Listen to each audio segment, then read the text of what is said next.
নারীদের খেলা বন্ধ করে দেওয়া হয়েছে, রেপ হয়েছে, চলন্ত বাসে ধর্ষণের ঘটনা ঘটেছে। কোথায় ছিল এরা?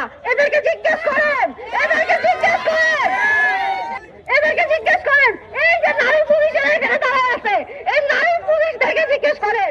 এই যে আমাদের উপরে আজকে আমাদের গণবলযন্ত্রে আজকে যে হামলা হইল, এই হামলা আমরা তীব্র নিন্দা জানাচ্ছি এবং আমাদের কর্মসূচি এখান থেকে চলমান থাকবে। পুরুষের ক্ষমতায়, পুরুষের ক্ষমতায়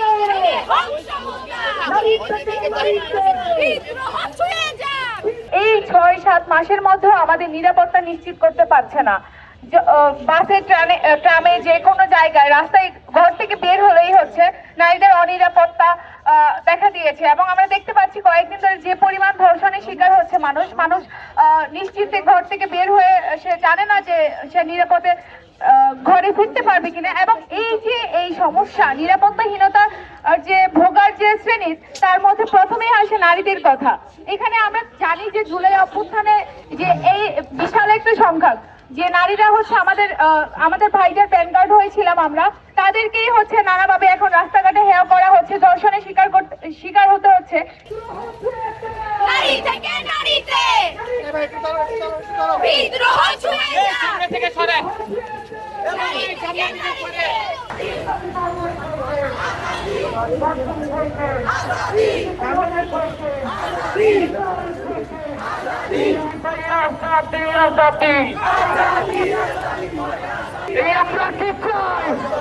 আমরা কি চাই? এই গানে কি চাই?